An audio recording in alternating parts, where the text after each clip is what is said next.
What is up, and welcome to SGPN's The Daily Dog. I'm your host, Britt Hess. I'm here with my favorite Underdog Fantasy Pick and Plays for Tuesday, December 3rd, 2024. If you're new to Underdog Fantasy, sign up with promo code DailyDog. That's DAILYDOG at UnderdogFantasy.com or on the Underdog Fantasy app. Again, you got to take advantage of that promo code DailyDog. Get that 50% deposit match bonus for up to $1,000. A lot of people have promo codes on their podcasts that are sponsored by Underdog. And they'll give you a 50% deposit match bonus, but not up to $1,000. So you're not going to get a better promo code anywhere. Friends don't let friends. Sign up for Underdog with a promo code that is not Daily Dog, DAILYDOG at UnderdogFantasy.com or on the app. And even if you're not new to Underdog, my God, the amount of promos that they run every single day, it feels like, is pretty insane, pretty impressive. I'm a big fan of it. There's always, discount picks. There was I think Cyber Monday discount yesterday that I took advantage of with David Njoku and hit an extra slip with that one. Our slips yesterday on the show didn't come home, but they were really close. Man, I took Cortland Sutton to score a touchdown. I should have put Jerry Jeudy on that slip. Oh, wait, I couldn't because I already had two other Browns on that three-leg slip. But I could have gone with Javonte Williams. I could have gone. I could have gone a number of different ways for the touchdowns from the Broncos, but at the end of the day, it was still a good prediction for that game. It kind of went as I was expecting.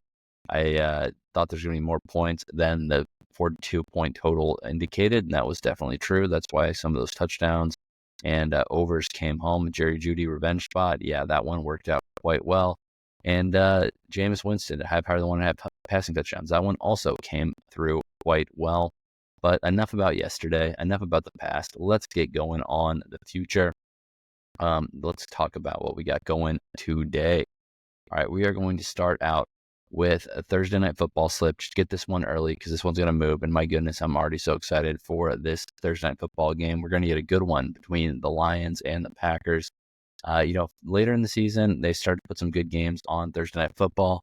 So I am happy to announce that we're going to get a barn burner here with big implications for this NFC playoff picture and this NFC North playoff picture, because the Lions still have a lot of winnable or a lot of important games on their schedule regarding, they got to play the Vikings again, they got to play the Packers. And this one, they're 3.5-point home favorite, total of 51, over 50 points in this game. So I expect a lot of scoring there. And speaking of scoring, my first slip is going to be, or the first pick on this Thursday Night Football slip is going to be Amon-Ra, St. Brown, higher than 0.5 touchdowns, rushing or receiving touchdowns in this game. Simply put, the dude is a touchdown machine. He's basically, I think it was like a 6 or 7 game run where he was, scoring a touchdown every single game. Obviously, he's not going to score a touchdown every single game, he didn't get one against the Bears last week on Thursday, for example. But after some time off, I still like the guy who's got 9 touchdowns on the season to get one here against the Packers. The Packers end up in a lot of shootouts. If there's a lot of shootouts, Amon-Ra St. Brown is scoring a touchdown, and you're still getting really good value on this slip because he hasn't scored a touchdown in 2 consecutive games. You're getting an increased multiplier on him right now. That's kind of crazy. You don't get that type of gift with Amon-Ra St. Brown very often. So, I definitely like starting to slip off with Amon-Ra St. Brown higher than 0.5 rushing plus receiving touchdowns. Next, I'm going to go to a wide receiver on the other side. I'm going to go with Christian Watson higher than 43.5 receiving yards for the Green Bay Packers. Obviously, Christian Watson is a boom or bust type player. He can get 43.5 yards on a single play. I mean, he probably will. If he goes over, it's probably going to come on like 1 play or 2 catches. But 1 is definitely in the realm of possibility. He's had a lot of really big games against the Lions in his fairly short career.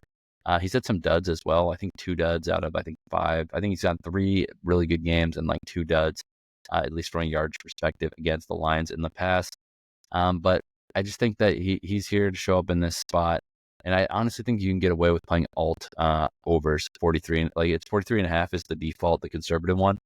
I mean, I would honestly go up to 79.5, 89.5, potentially 99.5 yards here. But early in the week, I'm going to take advantage of this low number because this one is going to go up by the time this game goes off. And if he doesn't hit 43.5, he's probably going to stay way under that. So I think that it's a boom or bust player, and this number is very mediocre, 43.5. he is a good enough player that if he's going to go over this, I think he's going to go over it by like 20 or 30 yards. So, yeah, I definitely do like the idea of Christian Watson higher than 43.5 yards, but I definitely like 43.5 yards as a number to go over. But I think that you can get away with juicing this one up as well and adding more yards to it. So keep that in mind as this game approaches. Last one, Jordan Love, quarterback of those Green Bay Packers. Higher than 0.5 interceptions thrown.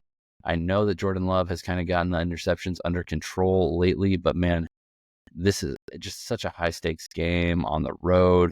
There's a good chance that he's going to throw a pick here because this game is going to be wide open. There's going to be a lot of pressure on these offenses to perform. And yeah, he's gone 2 games in a row without throwing an interception. Good for you, Jordan Love. He's still thrown 11 picks on the year. So give me a Jordan Love throw an interception here. This slip comes together at 6.1x multiplier. Yeah, you're getting a little extra juice on this one, which is pretty great. And again, that was Amon-Ra St. Brown, higher than higher than 0.5 rushing plus receiving touchdowns. Christian Watson, higher than 43.5 receiving yards. And Jordan Love, higher than 0.5 interceptions, 6.1x multiplier. I almost guarantee that we're going to get closing line value on this one. All right, NBA. We got NBA League Cup going on this evening. If you are not aware of the NBA Cup, the Emirates NBA Cup, it is the in-season tournament. I actually really like it. A lot of people kind of hate on it, but I like it. And there's some interesting scenarios that are playing out in these groups in the League Cup. In the West, the Clippers can clinch a wild card spot with a win in regulation, and OKC lost. There's all these scenarios. There's a couple that are pretty straightforward though. Group B, Oklahoma City clinches the group with a win and a Spurs loss. Phoenix clinches the group with a win and OKC loss. And San Antonio just straight up just needs to win their game against the Suns. If they do that, they clinch their group. The Group C is very, very complicated with Dallas, Denver, and Memphis.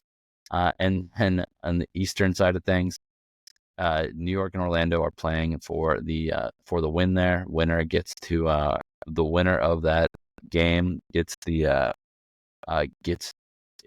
clinch their group A in the East, and then also Detroit clinches with a win as well. It gets allergy season. Detroit and Milwaukee are also playing to clinch that Group B, and Boston clinches a wild card spot with a win in Group C. So there's a lot of angles to look at. I'm going to tweet out later in the day all of these League Cup clinching scenarios.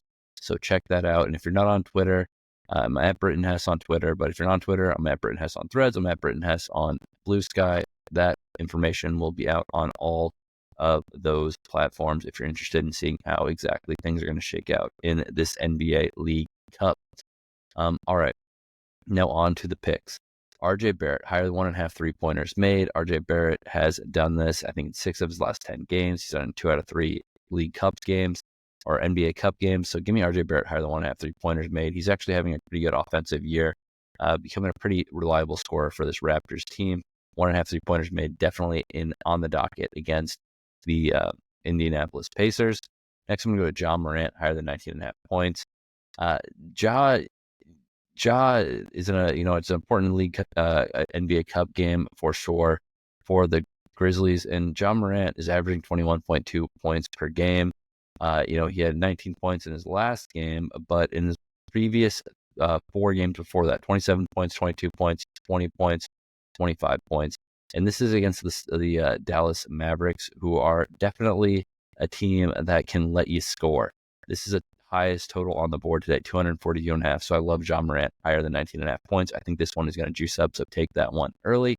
Last one, Shai Gilgeous-Alexander higher than 30.5 points. OKC has a lot to play for in this game, actually, in the League Cup.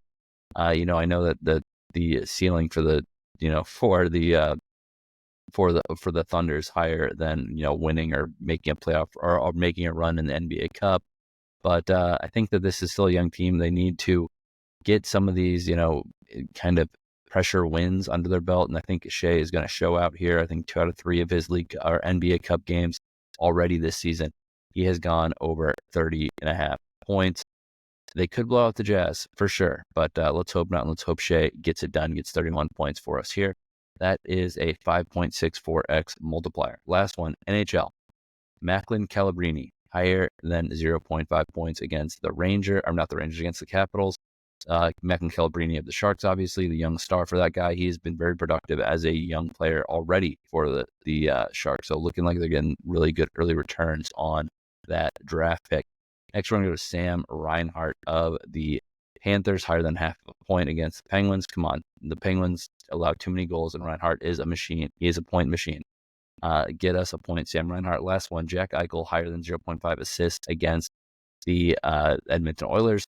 Oilers obviously still lack some goaltending and defensive prowess. It's a little better than last year, but it's still not good.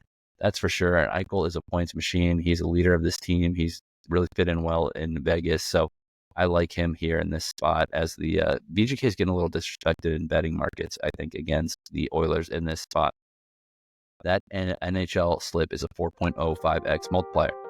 All right, that's all I got for you today. Let's make some money.